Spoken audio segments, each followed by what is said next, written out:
स्वागत है दोस्तों आप सभी का। कैसे हैं आप लोग? और आशा करता हूँ कि आप लोग सभी बहुत अच्छे होंगे। और जैसा मैं आपको बोल रहा हूँ हिस्ट्री की एनसीईआरटी कवर करने के लिए, वो सभी जो प्रयास है आप लोग कर रहे होंगे। देखो, बहुत इम्पोर्टेंट है आपका पुराना जो हम लोग पढ़ाते हैं, पुराने जो चैप्टर्स हैं आप लोगों के, उसको तैयार करना। क्योंकि जैसे आप आगे बढ़ते जाओगे, आगे पार्ट पीछे सपाट वाला काम नहीं होना चाहिए, ठीक है। तो ये सब चीज़ों को आपको रखना है ध्यान में। और अभी हम लोगों ने देख लिया कि किस तरह से जो ईस्ट इंडिया कंपनी एक बहुत ही छोटे से छोटे से कंपनी के रूप में आती है, और आप देखोगे कि किस तरह से पूरा साम्राज्य उन लोगों का बन जाता है।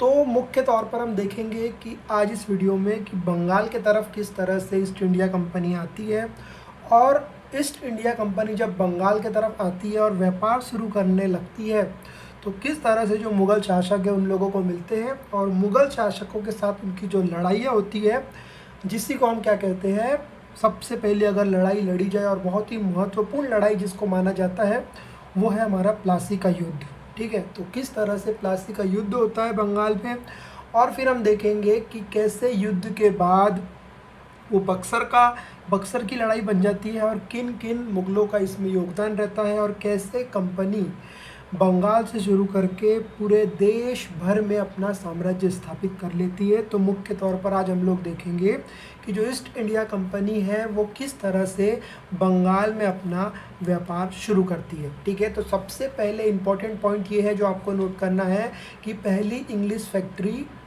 ठीक है, सबसे पहली इंग्लिश फैक्ट्री कहाँ पर शुरू हुई, तो ये हुई हुगली नदी के किनारे।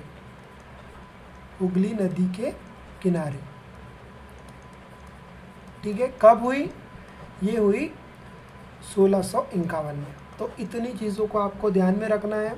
उसके बाद जब कंपनी व्यापारी यहाँ से अपना काम चलाते थे, तो इन व्यापारियों को उस ज़माने में कहा जाता था, फैक्टर कहा जाता था, ठीक है। तो ये जो ऐसे छोटे छोटे प्रश्न हैं ये आगे जाके बहुत बड़े बन जाते हैं, और अगर आप लोग अभी ऐसे छोटी छोटी बेसिक्स को पूरी तरह से कवर करते हो, तो आगे जब आप लोग जाओगे तो आपको दिखेगा कि कितना आसानी से आप लोग आधुनिक भारत को, इतिहास को समझ पाओगे, और वहाँ पर आप जो आपकी आंसर राइटिंग बोलो या चीज़ों को समझने की बात करो, वो बहुत आसान हो जाएगा, ठीक है। उसके बाद क्या होता है, अब ये जो फैक्ट्री खोलते हैं, जो ईस्ट इंडिया कंपनी भारत आती है, तो आप लोग देखोगे कि मुख्य तौर पर यहाँ पर ये पूरी चीज़ों को वेल सेटल्ड करते हैं। किस तरह से वेल सेटल करते हैं? इस फैक्ट्री में वेयर हाउस था, ठीक है, जहाँ निर्यात होने वाली चीज़ों को जमा किया जाता था, ठीक है। तो उसके बाद यहीं पर उसके दफ्तर भी थे जिनमें कंपनी के अफसर बैठते थे। तो आप सोच सकते हो कि एक छोटी सी कंपनी भारत में आके बंगाल के पास इन लोग खोलते हैं, और उस कंपनी में हर चीज़ों का इंतज़ाम किया जाता है। जैसे वहाँ पे अफसर होते हैं और सामान रखने के लिए वेयर हाउस होते हैं। और आप देखोगे कि जैसे जैसे व्यापार फैला, कंपनी ने सौदागरों और व्यापारियों को फैक्ट्री के आसपास आकर बसने के लिए प्रेरित किया। मतलब जो व्यापारी थे, है ना, और जो ट्रेड करते थे, मतलब मुख्य तौर पर ईस्ट इंडिया कंपनी में, उन लोगों को प्रेरित किया कि आप लोग कंपनी के आजू बाजू आकर ही बस जाए। फिर उसके बाद क्या होता है, 1696 तक कंपनी ने इस आबादी को क्या की, चारों तरफ पूरे तरीके से चारों तरफ एक किले बनाना शुरू कर दिया। और 2 साल बाद मुग़ल अफसरों को क्या किया, उन लोगों ने रिश्वत दिए, और रिश्वत देकर वहाँ की जो ज़मींदारी है उस ज़मींदारी को भी अपने नाम कर लिया। तो उस समय जो एक गांव था उसको ये लोग क्या कहते थे, कालीकाता, जो अभी अगर आप लोग देखोगे तो मुख्य तौर पर पश्चिम बंगाल में कहाँ पर है, कोलकाता जिसको हम लोग कहते हैं। मुख्य तौर पर अगर आप लोग देखोगे तो कोलकाता को आप किस नाम से जानते हो? आप बहुत ही खूबसूरत मैदान है वहाँ पर, ईडन गार्डन स्टेडियम, तो उससे हम लोग जानते हैं। तो वही क्या था, एक गांव था जिसकी जो जमींदारी थी वो रिश्वत देकर, अंग्रेज़ों द्वारा मुग़लों को रिश्वत देकर, वो अंग्रेज़ों ने क्या किए थे, उसकी जो जमींदारी थी वो अपने नाम कर लिए थे। और उनका ऐसा कहना था कि कंपनी ने मुग़ल सम्राट औरंगज़ेब को इस बात के लिए तैयार कर लिया कि वह बिना शुल्क चुकाए, मतलब कोई भी शुल्क नहीं देंगे, और बिना शुल्क चुकाए क्या करे, कंपनी के साथ व्यापार करने का फरमान जारी कर दे। फरमान जारी करने का मतलब एक आदेश, एक शाही आदेश था, वो अंग्रेज कहते थे कहा कि औरंगजेब से कि एक फरमान दे दो कि अब हम बिना शुल्क चुकाए क्या करेंगे, व्यापार करेंगे, और उसका फरमान औरंगजेब से ले लिया गया। तो यहाँ तक बात हुई कि किस तरह से अंग्रेजी कंपनी आती है और भारत में वो पैर फंसाने लगती है। ये चीज़ को हमने देखा। अब हम देखेंगे ज़्यादा से ज़्यादा रियासतें हासिल करने और पहले से मौजूद अधिकारों को ज़्यादा से ज़्यादा फ़ायदा उठाने में लगी हुई थी। उदाहरण के लिए औरंगजेब के फरमान से केवल कंपनी को ही शुल्क मुक्त व्यापार का अधिकार मिला था, ठीक है, केवल कंपनी को ही, और उसके साथ जो उसके निजी तौर पर व्यापार चलाते थे उन्हें यह छूट नहीं थी। जो उसके साथ ट्रेड करते थे उनको जो ये जो छूट थी वो नहीं थी, केवल जो ये छूट थी ये किसको थी, सिर्फ कंपनी को थी। उसके बाद लेकिन उन्होंने भी शुल्क चुकाने से इनकार कर दिया था। अब ये चाहते थे कि हम भी शुल्क नहीं चुकाएंगे, और इससे बंगाल में क्या हुआ, राजस्व वसूली बहुत कम हो गई, ठीक है। ऐसे में भला बंगाल के जो नवाब थे उस समय के, मुर्शिद कुली खान, ठीक है, मुर्शिद कुली खान, अब वो विरोध करते हैं। आप सोचोगे कि इतनी सारी चीज़ें बंगाल में चल रही है तो आपको लगेगा ना कि क्यों कोई अगर इतना बड़ा मुग़ल बादशाह है तो क्यों वो इस चीज़ का विरोध नहीं करेगा कि उसके सामने उसके राज में ये सब चीज़ें हो रही है। तो क्या होता है, ऐसे में जो मुर्शिद कुली खान है वो विरोध कर देते हैं, ठीक है। देखो अब उसके पास आपको एक बहुत ही सुंदर सी इमेज दिख रही होंगी, ये वाली। तो ये कहा है, मद्रास के जहाज़ों के सामान लाती स्थानीय नौकाएं विलियम सिम्पस द्वारा बनाया गया ये चित्र है, ठीक है। अब हम चलेंगे आगे। ओके, अब क्या होता है, जब कंपनी स्थापित कर लेती है चीज़ों को तो यहाँ से शुरू होता है युद्धों का दौर, है ना। आप देखोगे कि अब एग्जाम्पल के तौर पे अगर आप कहीं पर जाते हो और आपको वहाँ पर काम करने नहीं दिया जाता, ठीक है, तो आप क्या करोगे, युद्ध करोगे, और आप सोचोगे कि युद्ध में अगर आप उसको हरा देते हो तो आप आसानी से वहाँ पर काम कर सकते हो। तो वैसे ही ईस्ट इंडिया कंपनी ने क्या की, एक मतलब अभी हम देखेंगे किस तरह से युद्ध होता है, लेकिन जो मैं आपको बता रहा हूँ वो समझो कि किस तरह से जब किसी का व्यापार चलने में अड़चने आती है तो वो सोचते हैं कि युद्ध हो। वैसे ही आपको आगे परिस्थिति दिखाई देंगी किस तरह से एक छोटा सा ईस्ट इंडिया कंपनी आकर बड़े बड़े युद्ध करती है, और वो युद्ध कितना इम्पोर्टेंस बन जाता है और उससे भारत की जो नींव है वो किस तरह से बदल जाती है। ये सब चीज़ों को अभी हम आगे देखेंगे, ठीक है। तो क्या होता है, 18वीं सदी की शुरुआत में ही कंपनी और बंगाल के नवाबों का टकराव काफ़ी बढ़ जाता है, ठीक है। बंगाल में कंपनी आती है और इसी समय क्या होता है, मुग़ल बादशाह यहाँ पे राज करते रहते हैं। तो अब एक कंपनी आती है। अब कंपनी का मुख्य जो कारण है वो क्या है कि इनको व्यापार करना है, ठीक है। अब व्यापार करते समय अगर कोई भी अड़चन आएंगी तो कौन आएंगी, जो कि बंगाल के नवाब है। बंगाल के नवाब जो बैठे हैं वो यहाँ पे अड़चन पैदा करेंगे ना। तो अड़चन पैदा करेंगे तो इनके बीच में क्या होगा, टकराव होगा, क्योंकि ये चाहेंगे कि आप बाहर देश से आए हो और यहाँ पे आके आप व्यापार कर रहे हो, व्यापार करने के बाद अपनी मनमानी कर रहे हो, तो यहाँ पे क्या होगा, इनके बीच में टकराव होगा। उसके बाद औरंगजेब की मृत्यु के बाद बंगाल के नवाब अपनी ताकत दिखाने लगे थे। जैसे हमने पहले ही देखा कि जैसे औरंगजेब की मृत्यु होती है 1707 में, तो उसके नीचे के जितने भी नवाब थे उन वो ताकत दिखाने लगते थे। उनको लगता था कि वो ही बहुत बड़े बड़े नवाब हैं, ठीक है। तो उस समय में जो दूसरी क्षेत्रीय ताकतों की स्थिति भी ऐसी थी। तो मुर्शिद कुली खान के बाद, ठीक है, अलीवर्दी खान और उसके बाद सिराजुद्दौला बंगाल के नवाब बने। ये सभी शक्तिशाली शासक थे, ठीक है। बंगाल में जितने भी शासक हुए सभी शक्तिशाली थे। जब हम लोग देखेंगे किस तरह से जो मुग़लों का, जब स्टार्टिंग में मुग़ल आए थे, कितने मुग़ल बादशाह थे, इसके बारे में हम कोई और चैप्टर में बात करेंगे। अभी आप सिर्फ इतना समझ लो, कोई मुर्शिद अली खान था, उसके बाद अलीवर्दी खान और उसके बाद सिराजुद्दौला क्या होते हैं, बंगाल के नवाब बनते हैं। अब देखोगे किस तरह से बंगाल के नवाब बनते हैं। अभी हम लोग मुख्य तौर पर अभी हम लोग एनसीईआरटी कवर कर रहे हैं, तो आपका ध्यान इतना ही होना चाहिए कि एनसीईआरटी में क्या लिखा है। बेसिक अगर आपका बन जाता है तो फिर आपको मुग़लों के बारे में पढ़ना बोल दो, ईस्ट इंडिया कंपनी के कारण, उसकी विफलता के कारण, उसकी सफलता के कारण, ये सब चीज़ों को हम बात करेंगे। लेकिन उसके पहले क्या होना चाहिए, आपका जो बेसिक है वो बहुत स्ट्रॉन्ग बनना चाहिए। बेसिक अगर आपका बन जाता है तो ये सब चीज़ें आपको काफ़ी मदद देंगी, ठीक है।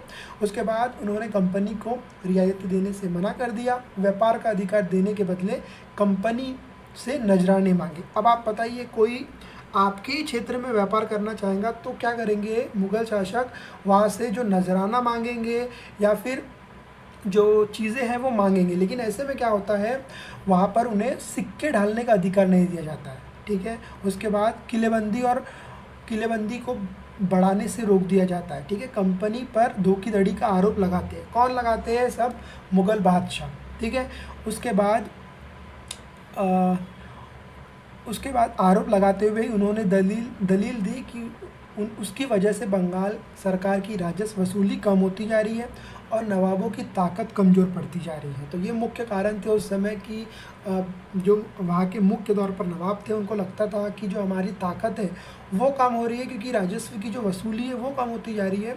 तो ऐसे में जो कंपनी थी वो टैक्स जो होता है वहाँ का, वो चुकाने के लिए बिल्कुल तैयार नहीं थी। तो उसमें क्या होता है, उसके अफसरों ने अपमानजनक चिट्ठियाँ लिखी और नवाबों व उनके अधिकारियों को अपमान करने का भी प्रयास किया। तो अंग्रेज हमेशा यही सब चीज़ें करते थे। आप देखोगे कि हमेशा अपमानित करना, है ना, टैक्स नहीं चुकाना, जो बातें हुई है उसको फॉलो नहीं करना, ये सब चीज़ें क्या करता है अंग्रेज पहले से ही कर रहे हैं। ये सब चीज़ें आपको देखने को मिलेंगी। उसके बाद क्या होता है, कंपनी का कहना था कि स्थानीय अधिकारियों की बेतुकी मांग से कंपनी का व्यापार तबाह हो रहा है। व्यापार तभी फूल सकता है जब सरकार शुल्क हटा ले। ठीक है, उसके बाद कंपनी को इस बात का भी यकीन था कि अपना व्यापार फैलाने के लिए अपनी आबादी बढ़ानी होगी, गांव खरीदने होंगे और किलों का पुनर्निर्माण करना होगा।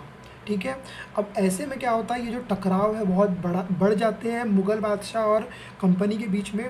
और जब इतने ज़्यादा ये जो टकराव है वो बढ़ते हैं, तो इसके बाद क्या होता है, ये जो गंभीर होते जाते हैं टकराव, और इन टकराव की परिणति क्या होती है, प्लासी का युद्ध के रूप में लेती है। तो अब हम देखेंगे कि किस तरह से प्लासी का युद्ध होता है, किन दो लोगों के बीच में प्लासी का युद्ध लड़ा जाता है, कौन प्लासी का युद्ध का नेतृत्व करता है ईस्ट इंडिया कंपनी की तरफ से, कौन यहाँ पर एजेंट रहता है, ये सब चीज़ों को अब हम देखेंगे प्लासी के युद्ध में। उसके पहले मैं आपको बता दूँ कठपुतली क्या होता है, जो कि हम हमेशा सुनते हैं, खिलौना होता है। जैसे ऐसा बहुत सारी ऐसी क्या बोलेंगे उसको हम लोग, धागे होते हैं, और धागों से क्या करते हैं, ये कठपुतलियाँ होती है, मतलब ऐसी जो कि एक दिखती है, और ये जो ऊपर से इसको वो किया जाता है। तो मतलब ये कठपुतलियाँ, मतलब ये जो भी इंसान इन कठपुतलियों को चलाएगा तो अपने इशारों से क्या करता है, इन कठपुतलियों का डांस दिखाता है। वैसे ही कठपुतली होती है, खिलौना होता है, जिसे आप धागों के सहारे अपने हिसाब से नचाते हैं। जो व्यक्ति किसी और के इशारों पर चलता है उसे भी मजाक उड़ाने के लिए अक्सर कठपुतली कहा जाता है। ठीक है ना, अगर आप किसी के इशारों पर चल रहे हैं तो आप उस इंसान के क्या होते हैं, कठपुतली होते हो, क्योंकि वो आपको अपने हिसाब से चला रहा होता है।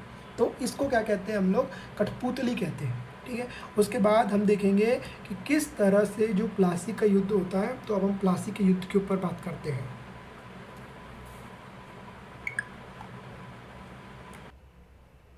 तो दोस्तों अब हम देखेंगे कि किस तरह से जो प्लासी का युद्ध है वो होता है। ठीक है, तो उसके पहले आप समझ लो कि क्या होता है 1756 में। ठीक है, 1756 में क्या होता है, अलीवर्दी खान की मृत्यु हो जाती है, और जैसे ही अलीवर्दी खान की मृत्यु होती है तो उसके बाद सिराजुद्दौला बंगाल का क्या बनता है, नवाब बन जाता है। जो कि हम लोगों ने इसके पहले ही देखा कि सबसे पहले क्या होता है, आपको पता है कि मुर्शिद कुली खान के बाद अलीवर्दी खान बनता है, और अलीवर्दी खान के बाद सिराजुद्दौला क्या बनता है, बंगाल का नवाब बनता है। तो अब क्या होता है, कंपनी को जो सिराजुद्दौला था, मतलब वहाँ का जो नवाब था, उसकी ताकतों का बहुत भय होता है कि ये बहुत ताकतवर है। तो उन ताकतों के कारण हो सकता है कि जो ईस्ट इंडिया कंपनी है उसकी जो जितनी भी कार्य प्रणाली है, या फिर जो भी वो काम करेंगे व्यापार के लिए, उसके लिए उनको लगता था कि काफ़ी उनको डर था उनके मन में।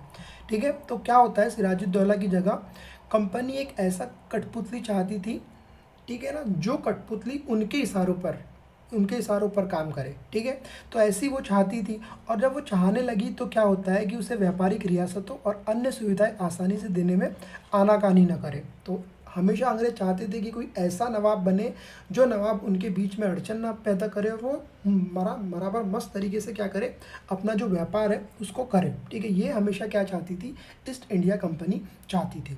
ठीक है, जवाब में सिराजुद्दौला ने हुक्म दिया कि कंपनी उनके राज्य के राजनीतिक मामलों में टांग अड़ाना बंद कर दे। तो अब क्या होता है, सिराजुद्दौला आपको पहले से पता है कि बहुत ही ताकतवर शासक है, और ऐसे में जब ताकतवर शासक होता है तो वो क्या कहता है कि आप जो ईस्ट इंडिया कंपनी है वो व्यापार कर रहे हो करो, लेकिन किसी भी तरह से बीच में आप टांग ना अड़ाओ, है ना, जो हमारी चीज़ें हो रही है उसके बीच में आप बिल्कुल भी टांग ना अड़ाओ। ठीक है, ये हुक्म दे देता है सिराजुद्दौला। उसके बाद क्या होता है, किलेबंदी रोके और बाकायदा राजस्व चुकाए, और सिराजुद्दौला यह भी उनको बोलता है कि जो किलेबंदी है उसको रोक दे और जो राजस्व है वो भी राजस्व समय समय पर क्या करे, नवाबों को देते जाए।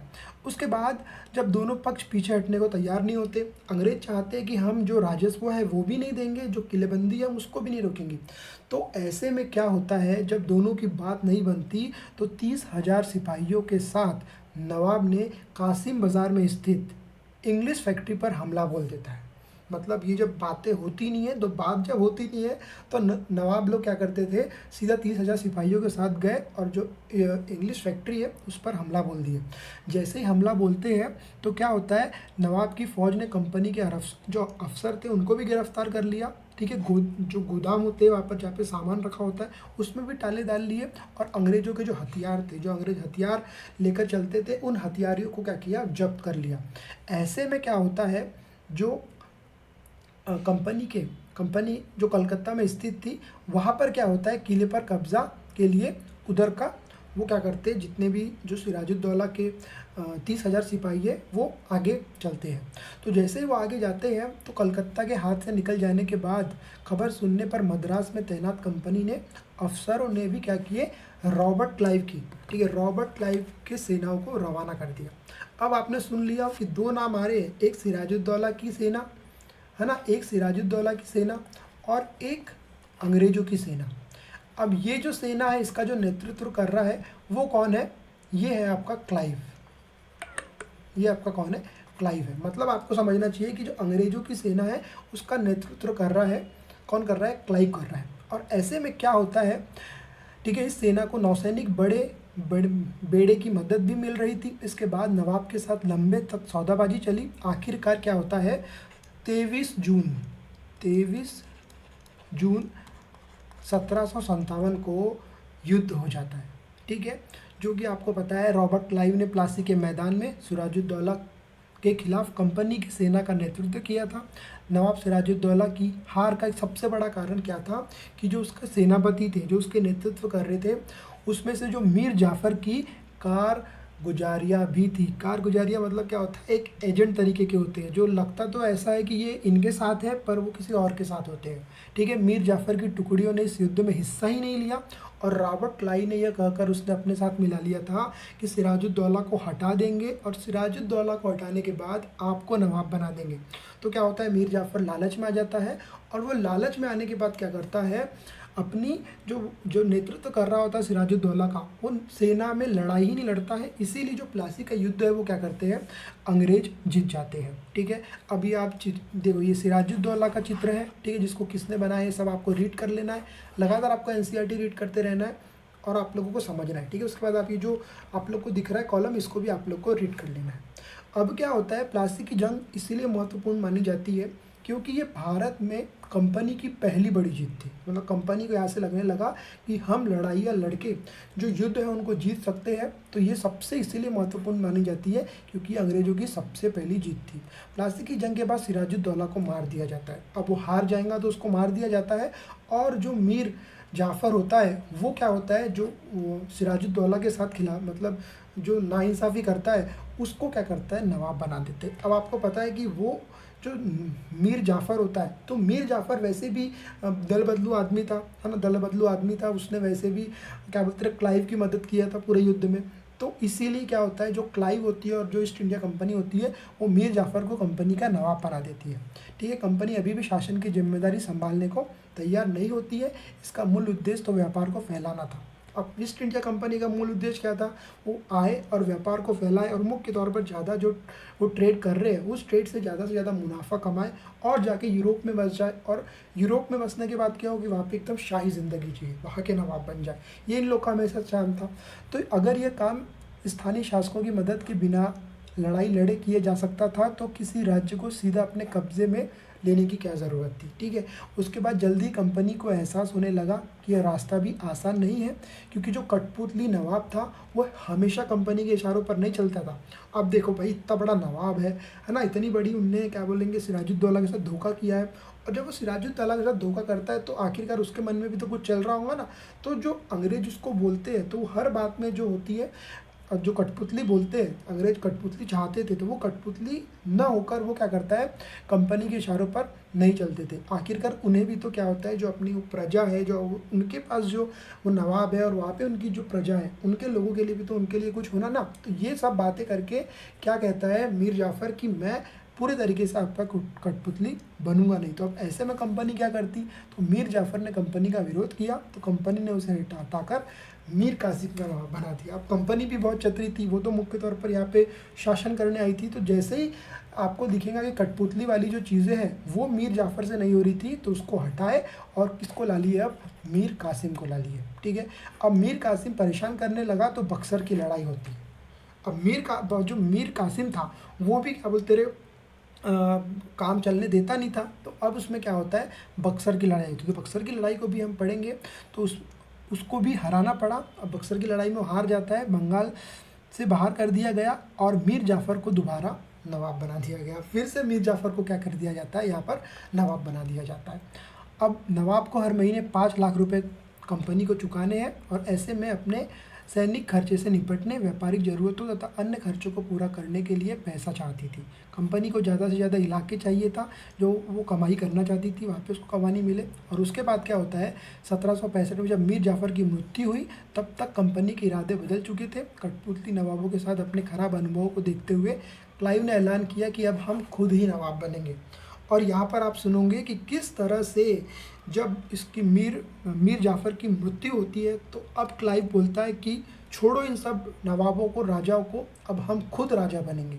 ऐसे में आखिरकार 1765 में क्या होता है, मुग़ल सम्राट ने कंपनी को ही बंगाल का प्रांत बना दिया। अब बंगाल में कोई नवाब नहीं होगा, यहाँ की जो मुख्य तौर पर प्रधानमंत्री बोल दो, दीवान मतलब वहाँ का मुख्य है ना। तो इसको आप अगर किसी राज्य का ये मुख्यमंत्री हो सकता है या अभी एक पूरे देश का प्रधानमंत्री भी हो सकता है। तो ऐसे में क्या होती है, नियुक्त कर देता है। दीवानी मिलने के कारण कंपनी को बंगाल में विशाल राजस्व संसाधनों पर नियंत्रण मिल गया। इस तरह कंपनी एक पुरानी समस्या हल हो गई। 18वीं सदी की शुरुआत में ही भारत के साथ उसका व्यापार बढ़ते जा रहा था, लेकिन उस भारत में ज़्यादातर चीज़ें ब्रिटेन से लाए गए सोने और चांदी के बदलने में खरीदनी पड़ती थी। इसकी वजह यह थी कि ब्रिटेन के पास भारत से बेचने के लिए कई चीज़ें नहीं थी। प्लास्टिक की जंग के बाद ब्रिटेन ने सोने की निकासी कम होने लगे और बंगाल की दीवानी मिलने के बाद तो ब्रिटेन में सोना लाने की ज़रूरत ही नहीं रही।